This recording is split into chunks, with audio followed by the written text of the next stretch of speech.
là de votre serviteur à ce colloque dont le thème est le cinéma, mémoire et prospective. À ma gauche, M. Ezaïr Abderrak du Maroc, et à ma droite, M. Issa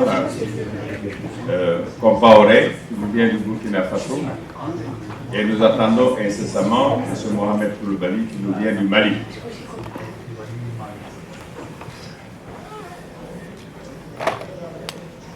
Le principe est le suivant. Après une petite introduction au thème, nous allons passer la parole successivement à nos intervenants. Donc, le cinéma mémoire et prospective, vous savez tous que le 7e art, en tout cas en Afrique, est là pour, depuis les pères fondateurs de ce cinéma, transformer une vision étriquée de l'Afrique contemporaine. Et cette vision, évidemment, est le produit d'une histoire extrêmement compliquée et complexe, dans laquelle l'Afrique n'occupait pas une place importante du fait de la colonisation, et avant la colonisation de l'esclavage. Et depuis nos indépendances, certains pays africains, surtout au sud du Sahara, connaissent une situation relativement compliquée.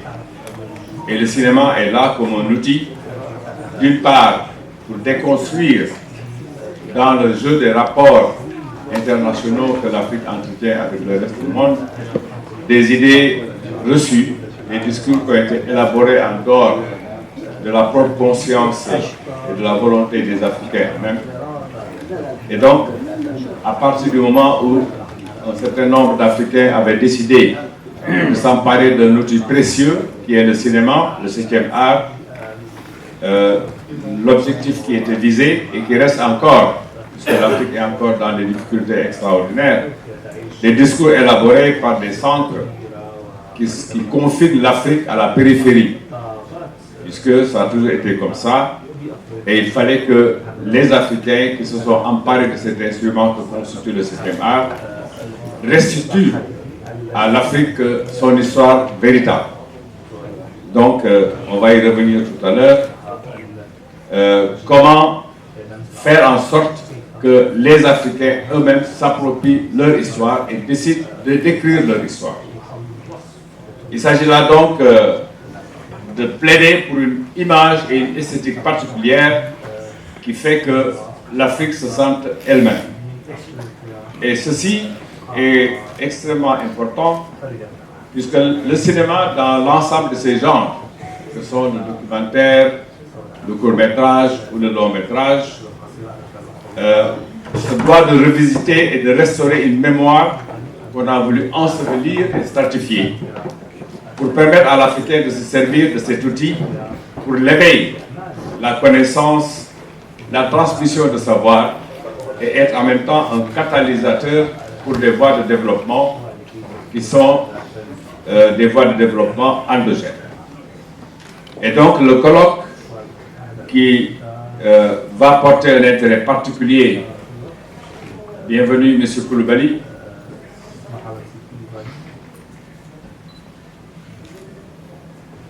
Donc, un intérêt particulier à la question identitaire pour nous situer dans un monde complexe. Le monde dans lequel nous vivons est un monde qui est fait de savoir, mais ces savoirs sont souvent orientés de savoir-faire et de ne pas briser cette vision unilatérale de la domestication de la nature et des ressources humaines, matérielles et spirituelles. Et donc, le cinéaste africain a un rôle particulier dans ce jeu. J'ai envie de dire que le cinéaste africain est devenu presque un tisserand. Vous savez, j'utilise cette métaphore pour dire que la caméra du cinéaste est comme une navette dans les mains d'un tisserand.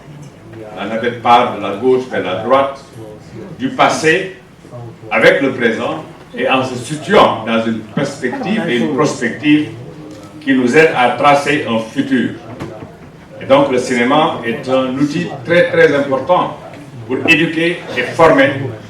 Et c'est la raison pour laquelle, quand on dit que le thème de ce colloque c'est mémoire et prospective, il faut que nous nous réapproprions notre histoire.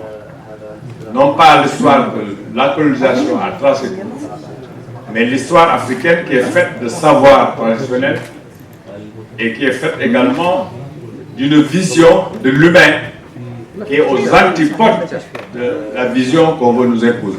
Tout à l'heure, je parlais de centre et de périphérie. Nous voulons briser ce cercle qui confine l'Afrique à la périphérie et que l'Afrique elle-même se doit de forger sa propre histoire. C'est la raison pour laquelle le colloque de ce matin s'articule autour de 4 thématiques fondamentales. La première des thématiques, c'est restituer à l'Afrique sa mémoire, mais de manière critique, dans le but de sauvegarder les aspects les plus positifs qui intègrent les vécus dans une dynamique de contemporanéité pour l'articuler aux questions actuelles. La seconde thématique, c'est le régime d'historicité dans les rencontres de l'Afrique, mais d'une manière heuristique, c'est-à-dire à partir de la connaissance. Si on regarde bien le cinéma est au confluent de beaucoup d'arts. Nous trouvons là-dedans les arts plastiques, nous trouvons là-dedans la sculpture, la statuaire, nous trouvons là-dedans un ensemble d'aspects, la littérature, pour ne pas la nommer, qui nous aide aussi à nous situer dans le temps du monde. Il s'agit également de montrer les périodes qui ont marqué durablement l'Afrique, y compris sa diaspora, l'esclavage, la colonisation, mais également toutes les questions contemporaines que pose la post-colonialité. Je n'aime pas tellement le terme d'ailleurs de post-colonialité, puisque nous avons toujours des théoriciens qui viennent nous vendre des concepts qui ne sont pas des concepts opérants. Nous avons eu la période coloniale et nous avons eu la période après la colonisation pour l'intégrer de manière durable dans une construction d'État-nation. Et c'est la construction d'État-nation et le traitement des questions qui affleurent là-dedans. Le troisième thème, c'est la conscience locale, la conscience nationale, mais qui n'est pas étriquée de manière nationale simplement, puisque nous voulons partir du local au global, puisque depuis longtemps on parle d'un village planétaire. Les relations sont des relations complexes qui sont tissées en dehors de notre propre conscience, et c'est à nous d'être dedans pour restaurer des valeurs humaines et des valeurs singulières, non exclusives, dans la diversité et dans les diversités concordantes pour des projets de transformation de l'humain. Quand on regarde aujourd'hui, et depuis longtemps d'ailleurs, la manière dont l'humain est traité, on parle de plus en plus de robotisation, on parle de plus en plus d'enfermer l'humain dans des catégories qui sont aux antipodes de la conception que nous avons de l'humain. Parce que chez nous en Afrique, l'humain représente quelque chose. Ce n'est pas un objet, ce n'est pas un instrument par lequel on passe pour assouvir des desseins. Il y a également, autre thématique, la construction nationale.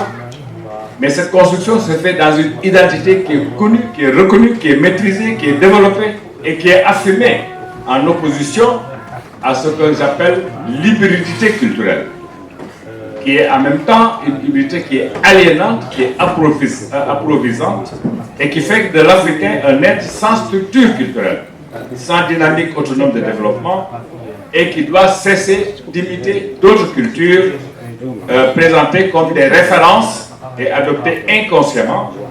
C'est comme si on avait l'idée d'une éponge qui absorbe tout, mais qui est incapable d'avoir une autonomie et de développer donc une pensée porteuse de progrès bien compris. Et enfin, il y a l'éducation à l'image, puisque l'image est très forte.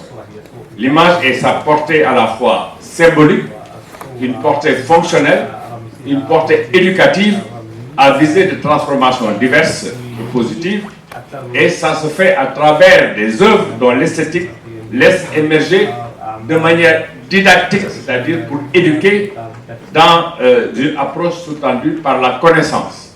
Sans connaissance, il est illusoire de penser le développement.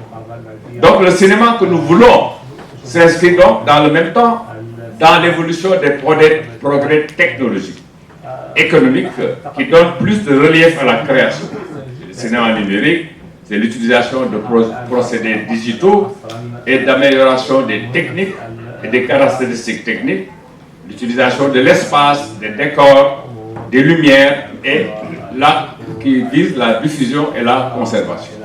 Donc si nous partons d'un thème comme le cinéma qui est miroir de nos sociétés, le cinéma qui a cette fonction extrêmement importante de nous restituer notre mémoire, de maîtriser cette mémoire dans ses aspects les plus positifs et de nous projeter vers une construction tout à fait nouvelle, radicalement opposée à des constructions qui sont à la limite aliénantes.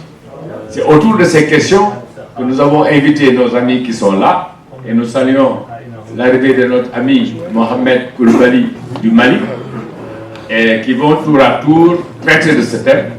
À la suite de ces présentations, nous laisserons la parole à la salle pour des réactions, que ce soit une discussion de construction. Ce n'est pas seulement des sachants qui sont là pour donner des leçons, mais ce sont des sachants, comme vous êtes des sachants également, qui dialoguent de manière intense et de manière productive pour aider à concevoir des idées et à les diffuser, pour nous en approprier et faire en sorte que le cinéma soit ce que nous voulons pour lui. Nous n'avons pas besoin de cinéma d'imitation. Nous le regrettons beaucoup quand on voit certaines productions cinématographiques aujourd'hui, genre série, et je n'en parle pas davantage, puisque ce serait trop long, mais qui sont des productions aliénantes, qui veulent faire de nous dans un système et un schéma qui fait que nous n'avons plus d'identité. Et donc, c'est la raison pour laquelle ce dialogue qu'il va y avoir entre le public que vous êtes et nous qui sommes là, doit être un dialogue productif de sens. Sinon, évidemment, on a l'impression que nous tournons en rond et que nous n'avons pas la solution à des questions que nous posons nous-mêmes. Le cinéma doit poser des questions, doit aider à réfléchir à ces questions et doit aider également de manière concordante à trouver les voies les meilleures par l'image pour que ce que nous voulons que notre Afrique soit dans la perspective progressiste de dynamique nouvelle qui fasse que l'Africain n'est plus prisonnier de schémas qui nous sont importés, mais que nous soyons nous-mêmes producteurs de savoir, producteurs de connaissances, producteurs de savoir-être et producteurs de savoir-devenir.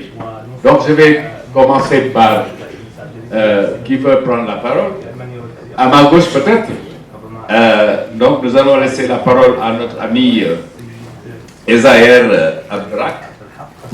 Abdelrazak, pardon, décrochez votre nom. Voilà, je vous passe la parole.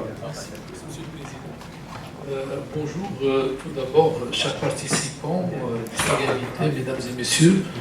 Je suis très heureux d'être parmi les invités et les participants à ce festival phare. Monsieur le Président, je peux exposer un petit résumé en arabe uniquement pour encadrer mon intervention. Je crois que vous avez des casques. Oui, c'est pour moins de 10 minutes.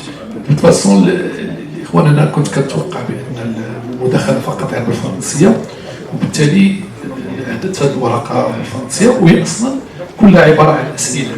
ما جبتش معايا أجوبة، خاصة أن علاقتي بالسينما الأفريقية علاقة فاترة، يعني ما عنديش ذاكرة قوية، ولهذا الناس اللي كيعرفوني كنشتغل كثير على الأناليز، نشتغل فقط خارج الفيلم لأول مرة. Tout d'abord, je tiens à remercier la direction du festival qui m'a donné cette occasion. Mon introduction, si j'ose dire, se focalisera sur une foule de questions préliminaires qui s'inscrit dans un ordre terminologique ou un souci épistémologique. Je vais essayer d'apporter un éclairage complémentaire sur ce sujet, malgré ce problème épistémologique si délicat. Ma première question sera liée à la question de genre. Question de genre, comme remarque préliminaire. La représentation de l'Afrique a été précédée par par le cinéma colonial et post-colonial, et surtout à travers le cinéma américain. Vous savez, même avec Griffith, Naissance d'une nation en 1915, son film était bourré de clichés, des stéréotypes, l'image un peu caricaturistique pour tout ce qui est noir. Et donc, une série de représentations méprisantes faisait des Noirs des personnages dociles et soumis, enracinés dans la peur et la haine. Sidney Poitier, Eddie Murphy, Bill Cosby, ou Bill Goldberg, etc. Et après, on peut parler de Al Berry, Morgan Freeman, Samuel Jackson. Donc, déjà, il y a un texte absent qui est le cinéma américain. Donc, qu'est-ce qu'un cinéma africain? Est-il uniquement un lieu, un style ou un monument panafricain? Parlons-on d'un rêve visible ou d'un paraître? Pour moi, c'est une question toujours ambiguë et ambivalente. Est-il un ensemble homogène ou hétérogène ou protéoforme? Vous savez, le cinéma nigérien n'est pas le cinéma égyptien, n'est pas le cinéma marocain, le cinéma d'Afrique du Sud, donc on ne peut pas parler d'une entité homogène. Un mode de modèle qui diffère malgré la proximité géographique, malgré cette appartenance continentale. Donc, parmi mes questions, y a-t-il des codes propres ou spécifiques, obligatoires, ou des codes qui sont interdits, non spécifiques, ce pour qu'il y ait un cinéma purement africain? Est-ce qu'il existe des images conceptuelles qui modèlent le goût du public africain? Peut-on parler de marqueurs identitaires standardisés que normalisent les thèmes ou les styles? Revenons au genre, sachant qu'il est défini comme un ensemble d'œuvres similaires qui ont en commun un nombre de composants rattachés à un groupe facilement repérable, créant un effet corpus. Donc, juste maintenant, on peut parler d'un effet corpus au niveau des films africains. Ce système de genre, nous savons tous qu'il entraîne une classification reconnaissable qui propose au public l'étiquetage de produits. En somme, le cinéma africain ou cinéma d'Afrique signifie pour moi toute production signée en Afrique par des producteurs africains qui est focalisé par des Africains et en même temps focalisé sur l'Afrique. Comme le titre de notre conférence demeure notre frame théorie, je serai dans l'obligation d'inclure le rapport du genre dans une perspective plus large et en mettre en jeu une multiplicité d'axes méthodologiques, mémoire et prospective, et ce pour pouvoir produire un discours savant. Cette approche, tripartite, est-il un outil conceptuel polémique? La mémoire cinématographique africaine au pluriel. S'agit-il d'une mémoire d'un continent, une réserve consciente d'un pays, d'une culture, un ensemble d'œuvres cinématographiques, expériences filmiques, histoire, talent et toutes composantes du 7e art qui ont façonné l'imaginaire africain et qui servent comme référence d'inspiration. Je peux citer la citation de Jean-Louis Godard qui disait que le cinéma fabrique de la mémoire et la télévision de l'oubli. Là, ça pose notre question, comment est faite cette fabrication? Par où passe la mémoire? Comment définir cette mémoire moins audiovisuelle, plus cinématographique? Parce que même déjà, si on parle du cinéma, c'est déjà un discours fragmenté. Notre mémoire dépasse le cinéma, toute forme de cinéma. Il faut quand même savoir que le cinéma média, c'est pas le cinéma d'aujourd'hui. Ce n'est plus l'exclusivité de l'image. Sommes-nous façonnés par le cinéma africain? Je ne sais pas.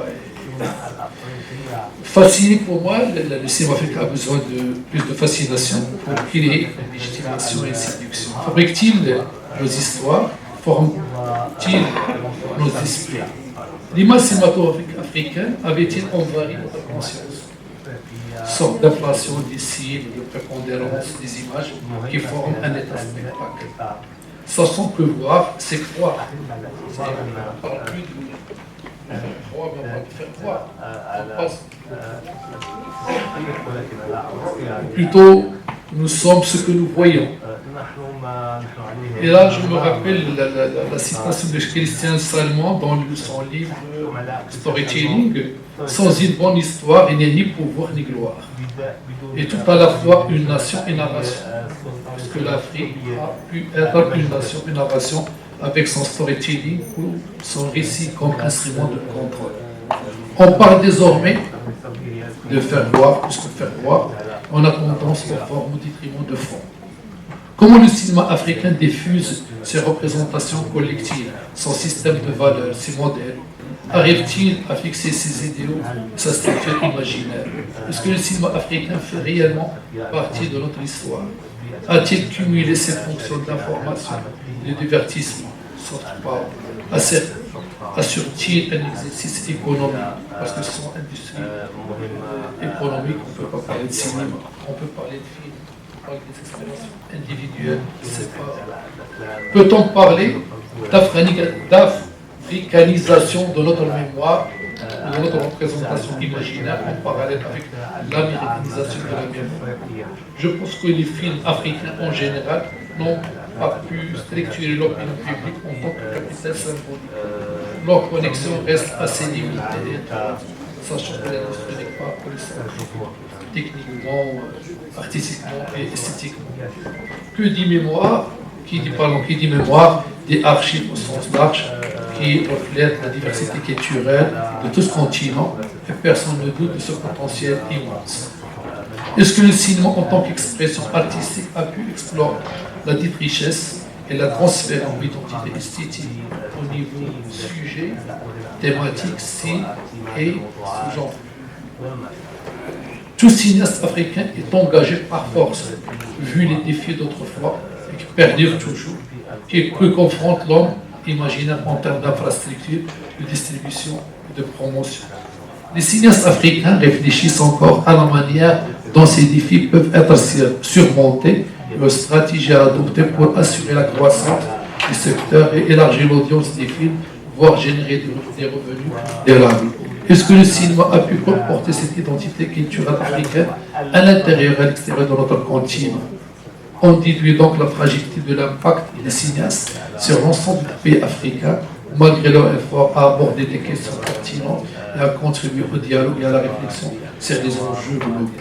Malgré le succès et le potentiel de quelques films africains, le cinéma africain fait face à plusieurs défis, notamment le financement public et privé et les plateformes de diffusion online de réseautage pour atteindre le grand public. Cependant, il existe des signes positifs. Quelques gouvernements et organisations internationales ont commencé déjà à reconnaître l'importance de notre cinéma en tant qu'outil de développement économique et culturel.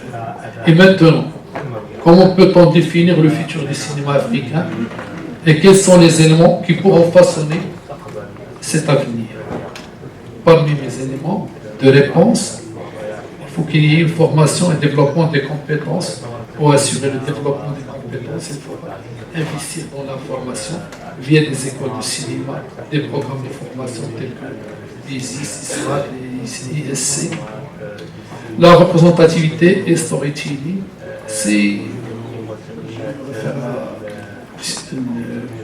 Godard, c'est la culture et la règle, l'art et l'exception. Il faut que le cinéma de demain dépendra certainement à la manière dont il représente sa diversité et son histoire en essayant de créer ses propres stories. Son recours à l'identification à l'agresseur, l'Occident, allant vers la création des formes au lieu de se contenter d'imiter la réalité, parce que l'artiste est un créateur de formes, il n'est pas un imitateur de la réalité, et de changer de perspective. La technologie de plateforme numérique vient de M.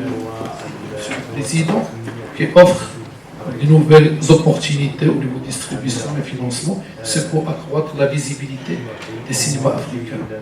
Soutien gouvernemental, continental, international pour ce défi polymorphe, coopération régionale et internationale, sorte de recours au partenariat entre les cinéastes et viser la coproduction, l'industrie culturelle qui assure la durabilité de la responsabilité économique et sociale pour booster le développement durable.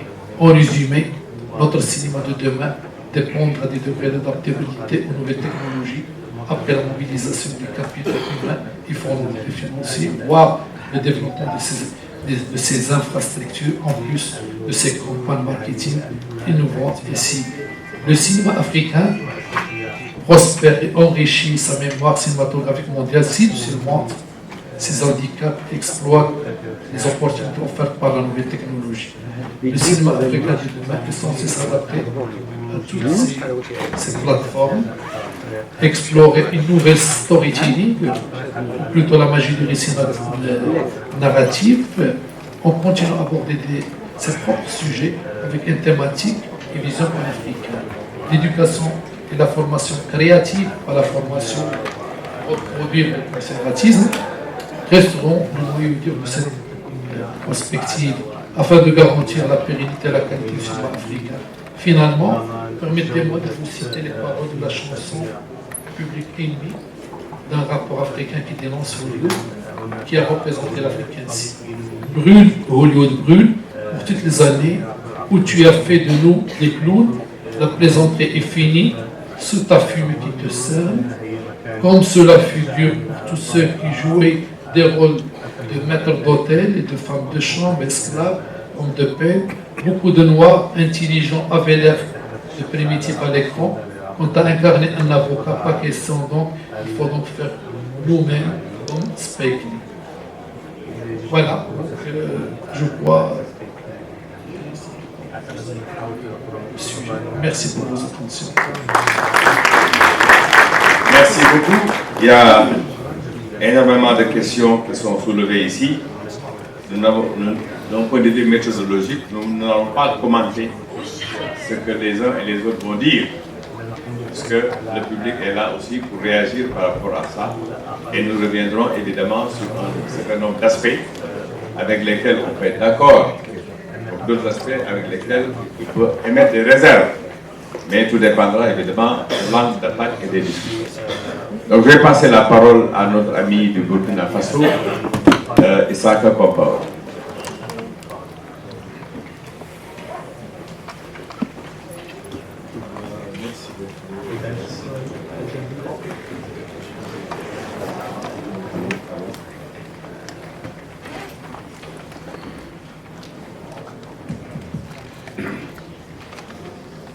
Merci d'être là, merci d'être venu en fait pour ce colloque dont le thème est vraiment très riche.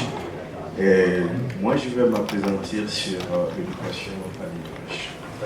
L'image c'est quoi? L'image c'est tout support, photos, dessins animés, les séries, du cinéma, etc. Mais pour arriver à là, il faut vraiment qu'il y ait des productions. Voilà. Et qui dit production dit volonté politique, dit l'intervention de l'État, des institutions, pour que ce cinéma-là puisse avoir les moyens de pouvoir s'exprimer. Voilà. Donc, il y a quelqu'un qui disait que pour défendre sa culture, il faut vraiment les moyens pour pouvoir produire, pour pouvoir distribuer, grosso modo pour pouvoir exploiter. Donc, quelle est l'image que les autres véhiculent de l'Afrique, de nos civilisations, de nos cultures? Souvent, c'est vraiment des stéréotypes, c'est vraiment des images souvent sans contenu, sans connaissance, sans maîtrise, et tout feu d'ignorance, en fait, qui nous aliène, qui aliène surtout la jeunesse. Donc, ce qui est très important, c'est d'abord commencer à éduquer l'enfant par l'image. Parce que quelqu'un disait que l'enfant est le père. Donc, il faut vraiment un socle, un ciment dès le départ pour que nos enfants puissent voir les images qui nous ressemblent. Parce que l'Afrique est un continent riche d'histoire.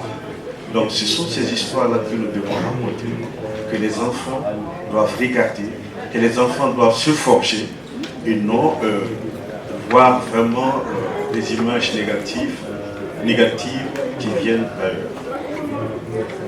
Donc, c'est pour cela que quelqu'un disait, Noureddin Saïd disait qu'il faut beaucoup produire. et de la production viendra certainement de produits de qualité. Donc jusqu'à présent, on est tout à fait d'accord que si on produit beaucoup, on finira vraiment par maîtriser cet outil-là, qui est le cinéma. Surtout aujourd'hui, on reconnaît qu'il y a beaucoup de moyens avec le développement du numérique que toute personne pourrait, bien formée bien sûr, toute personne pourrait en tout cas s'approprier de cet outil-là pour raconter vraiment nos histoires.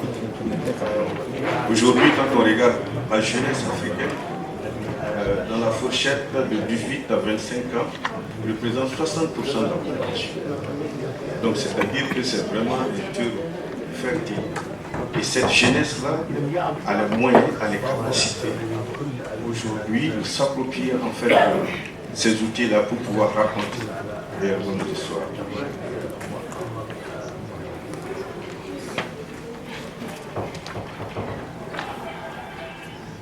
Aux États-Unis, on a remarqué après la guerre de sécession que les Noirs étaient obligés vraiment de s'approprier en fait cet outil-là, c'est le cinéma. Il y avait même des films qui étaient dédiés exclusivement, distribués aux Noirs. Donc, il y a eu aussi naissance d'une race. Il y a eu des films en tout cas qui ont tenté de prendre le contre-pied de tout ce que les autres, tout ce que en fait les racistes en fait véhiculaient comme image sur cette population noire. Donc aujourd'hui, c'est vraiment au tour de l'Afrique de pouvoir se défendre, surtout aujourd'hui avec l'Internet, avec des outils performants, de raconter vraiment nos vraies valeurs, de raconter vraiment ce qui nous ressemble, de défendre en fait cette identité-là culturelle.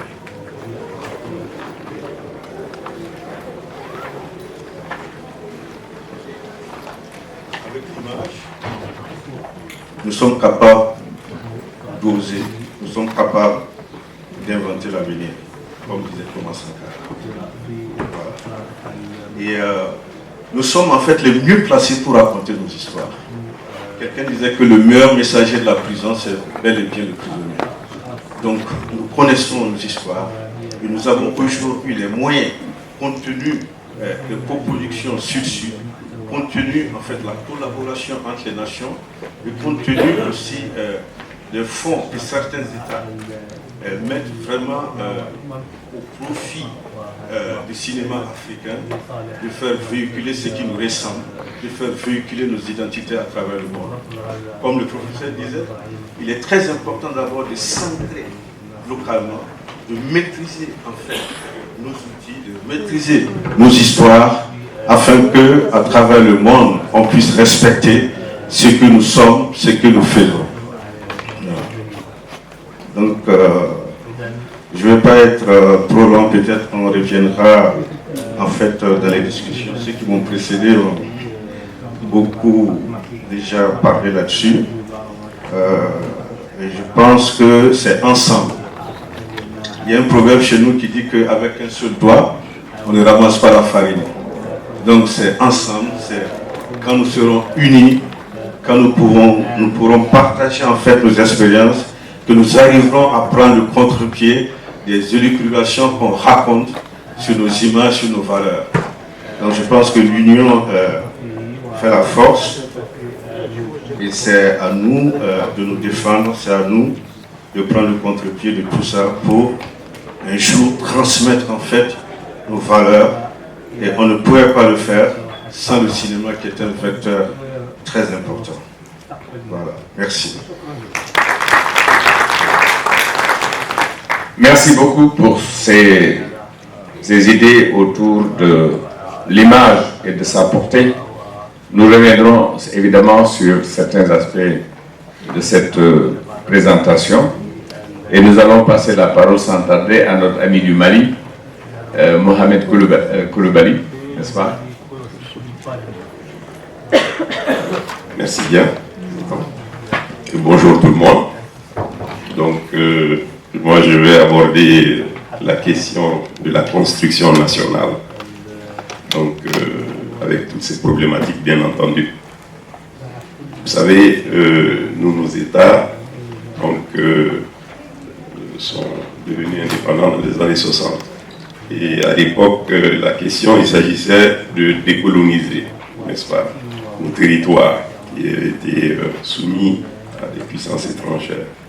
Donc ce travail de décolonisation, l'indépendance, ils ont beaucoup fait dans ce sens-là, pour remettre des cadres africains, n'est-ce pas, en selle, n'est-ce pas, trouver de nouvelles formules et des politiques pour l'éducation. Il fallait retravailler les consciences, etc. Bon. Donc on a beaucoup fait dans le cadre de la décolonisation. Mais dans la réflexion, il y a quelque chose qui a manqué. Nous n'avons pas décolonialisé. C'est-à-dire que l'empreinte de la colonisation est restée dans tout ce que nous faisons. Si vous examinez, même les États que nous avons aujourd'hui portent beaucoup la marque coloniale. Nos constitutions sont généralement plus ou moins calquées sur celle, n'est-ce pas, de la métropole. Donc, quand on parle de construction, il s'agit aussi de revoir cela. Il s'agit beaucoup plus de reconstruction nationale. Dans les pays où des ruptures sont en train de se produire, on parle même de refondation. Et cela va depuis les constitutions que nous sommes en train d'élaborer, c'est-à-dire remettre en selle plutôt des institutions qui nous ressemblent. L'Afrique, nous avons une histoire riche, qui était là avant que le colonisateur en arrive. Et nous savons gérer nos problèmes, nous avons nos références. Bon, maintenant, la colonisation est venue briser beaucoup de choses. Donc, ils ont travaillé un peu même à effacer notre mémoire. Au jour d'aujourd'hui, qui n'a pas entendu parler de Tombouctou, mais qu'est-ce qui ne s'enseignait pas à Tombouctou? Il y avait une structure, une dynamique universitaire italienne, et c'est là tout de suite que l'OIA avait adopté le principe, comment dirais-je, d'intangibilité des frontières, pour éviter justement qu'on ne soit dans la guerre perpétuelle de réclamation. Mais si on regardait l'Afrique autrement, que nous avons une vocation plutôt à nous unir, à être ensemble, bien entendu, toutes ces questions d'appropriation nationale seraient superflues, parce que l'ensemble serait dans un ensemble commun partagé, où les populations ont le droit de circuler, n'est-ce pas, de s'installer, de construire. Et c'est ça qui a été la dynamique historique en réalité avant la colonisation. Au jour d'aujourd'hui, avec ces cloisonnements que nous avons comme frontières, il va falloir les repenser.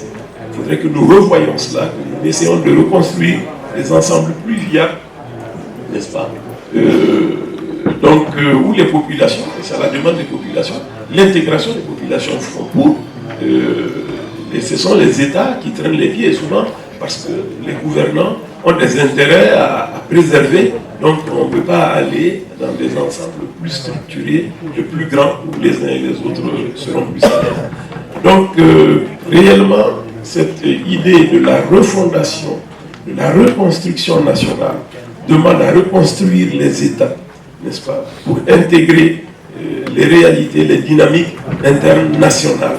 Et un des éléments pour cela, c'est également nos langues nationales. Il y a beaucoup d'efforts à faire pour leur réhabiliter, n'est-ce pas, parce que je serais curieux que encore dans 100 ans, nous sommes là à parler français entre nous. Nous avons nos langues, et les Français ne vont pas mieux que ces langues, même historiquement parlant, comment dirais-je, ces langues ont de la valeur. Et quand on parle de la création, du cinéma, de l'art, partout, on sait bien que c'est avec nos propres langues que nous vibrons. Et ces langues sont des témoins et peuvent témoigner, n'est-ce pas, rendre, restituer un certain nombre d'états d'âme, de pensée, de voir les choses qu'une autre langue interpréterait difficilement. Donc il est important au jour d'aujourd'hui de se remettre dans cette perspective qui rejoint la question donc, de la prospective. Et le cinéma est un outil fondamental qui peut travailler à cela. Parce qu'il nous faut, on a dit, non seulement décoloniser tout ce qu'on nous a laissé comme tel, mais parce qu'il travaille avec des systèmes dominants. Il y a un cinéma dominant aussi. Dans nos États, aujourd'hui, quand nous regardons les feuilletons, nous regardons les cinémas et tout, la plupart, à 80%, c'est ce qui nous vient de l'extérieur. Et ça contribue à un peu déstructurer nos sociétés, à dénaturer les personnes, à dépersonnaliser l'être africain. Donc, il y a un enjeu réel à ce que la cinématographie africaine travaille à reconstruire, n'est-ce pas, l'homme africain, et à nous donner une nouvelle perspective, en nous appropriant de nos réalités. Et cette dynamique peut difficilement marcher si nous ne remettons pas en cause les savoirs. Les savoirs tels que, parce que bon, on parlera des savoirs scientifiques, bien entendu, on ne va pas dire qu'il faut faire des mathématiques africaines, forcément, c'est des domaines un peu universels, mais les sciences sociales, dans tous ces domaines-là, nous avons nos propres réalités et il nous faut les développer, il nous faut les comprendre d'abord. Nous qui sommes allés à l'école de l'université occidentale, il nous faut nous réapproprier la réalité africaine, qui est souvent oubliée, qui a été plus ou moins marginalisée, pour en faire donc des outils pour façonner l'Afrique de demain. C'est ce que je peux dire dans un premier temps. Merci beaucoup. Je crois que nous avons entendu un certain nombre de considérations, de réflexions autour de la thématique générale de ce colloque, mémoire et prospective. On a essayé, dans les différentes interventions, de revenir un petit peu sur un certain nombre de considérations. Mais je crois qu'on pourrait partir, à mon avis, d'un phénomène qui est constant. Lui-même issu d'un autre phénomène qui a démontré sa nécessité et sa pérennisation. Ce phénomène, c'est la conférence de Bandung de 1954, qui a posé les jalons d'une volonté d'émancipation. À partir de ce moment-là, s'est posée la question de la rupture avec un ordre antérieur.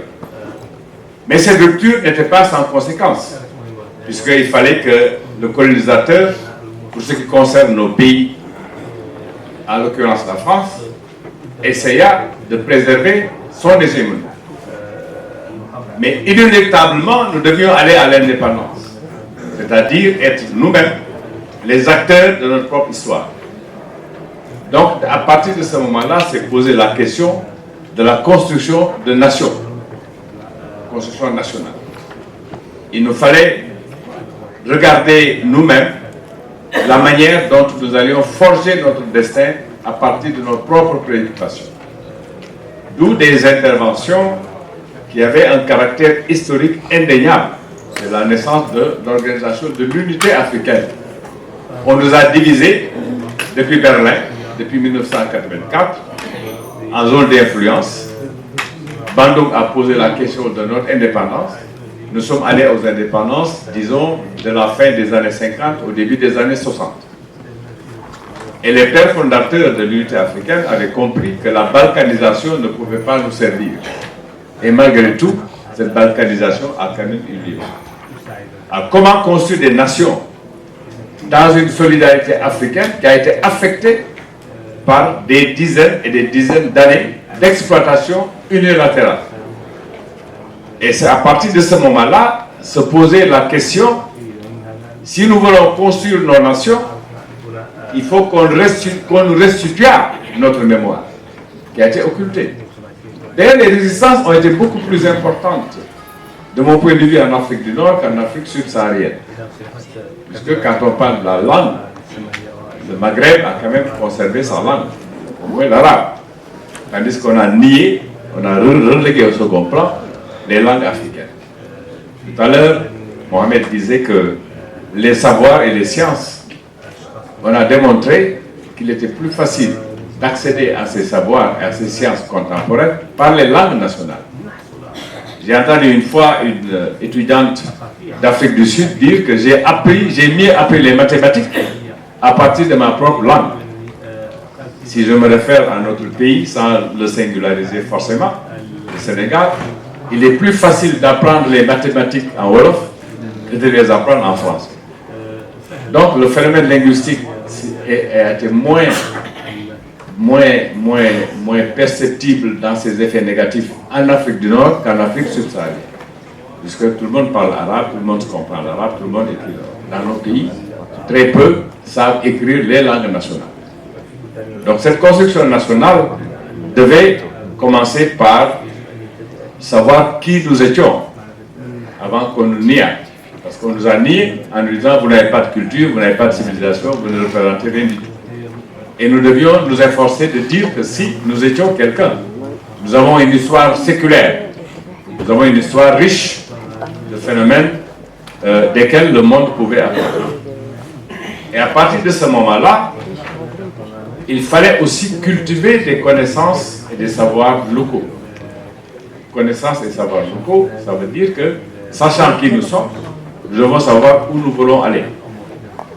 Et si le cinéma, comme un art, le 7e, s'est donné comme objectif de nous restituer notre histoire et de nous raconter notre histoire et de nous tracer des perspectives, c'est là que le 7e art revêt tout son sens. Aujourd'hui, la périphérie que nous sommes, en tout cas dans laquelle on nous a confinés, on veut la maintenir à partir des centres de domination qui utilisent les nouvelles technologies, que sont le cinéma par exemple. L'image n'est jamais neutre. Nous avons consommé beaucoup d'images sans nous poser la question de savoir est-ce que ces images nous parlaient, est-ce que ces images nous accompagnaient, est-ce que ces images continuaient à nous coloniser les esprits, à nous aliéner, parce que c'est aussi un phénomène économique extraordinaire.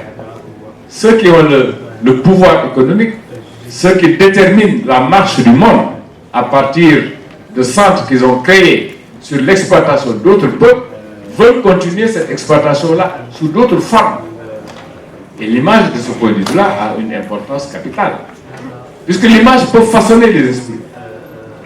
Qui ne se souvient pas d'avoir été contre les Indiens, qu'on nous a présentés comme des sauvages, qu'il fallait éradiquer, en prenant le parti des dominants, des Blancs qui sont venus de l'Europe, qui sont la plupart du temps issus des couches les plus défavorisées, prisonniers, etc. Il fallait créer le nouveau monde. Là, je pense à un film comme Aguirre ou La colère de Dieu, de Werner Herzog, je crois. De Werner Herzog, qui nous démontre quand même que cette manière de coloniser les Indiens n'était pas la meilleure manière. Mais quand on voyait les films, les westerns, on prenait le parti des cow-boys contre les Indiens, sans nous rendre compte qu'en fait, on essaie d'éradiquer une population autochtone, qui avait ses réalités, qui avait ses mythes, ses légendes et sa façon de concevoir la vie. Et ça s'est perpétué jusqu'à aujourd'hui. On parle de plus en plus d'une volonté de créer un monde, de perpétuer un monde unipolaire, alors que le monde est devenu multipolaire.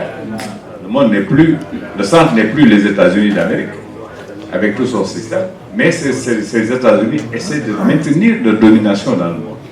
Et le cinéma peut y participer d'une certaine manière. Comme le cinéma peut participer à déconstruire cette volonté de maintenir l'unipolarité du monde, pour dire qu'il y a d'autres mondes possibles. Et nous, notre cinéma africain a ce devoir de dire qu'un autre monde est possible, un autre monde fait de fraternité, d'humanité, etc. Là où l'homme est nié, là où la machine, là on pense à notre ami, c'est trop dire, disons, l'État moderne. Comment il s'appelle? Charlie Chaplin. Quand on regarde les films de Chaplin, on ne se pose plus de questions. On sait d'où le vent doit venir. Donc la responsabilité des cinéastes africains, elle est énorme. Elle est énorme non seulement dans la manière de restituer notre histoire et notre mémoire, mais aussi dans la préservation de nos acquis. Aujourd'hui, ces acquis sont galvaudés, ces acquis sont niés, ces acquis sont relégués au second plan au profit d'un autre ordre social qui n'est pas forcément l'ordre que nous voulons. Et ça, tout à l'heure, il a parlé de l'engagement. Le cinéaste africain se doit de s'engager. Il s'engage dans un sens comme il s'engage dans l'autre. Or, la tendance aujourd'hui, c'est de s'engager dans un sens qui n'est pas du tout progressiste, dans le sens de nous dire, voilà ce que nous devons être. Mais nous voulons être comme tout le monde. Nous voulons faire des cinémas à la Hollywood. Nous voulons faire alors que nous devons faire un enseignement qui nous parle nous-mêmes de nos réalités. Je ne veux pas commenter davantage. Je vais d'abord prendre une première liste d'intervenants, s'il y en a dans la salle, pour compléter. Alors, s'il y a quelqu'un qui peut nous aider à... Oh là là.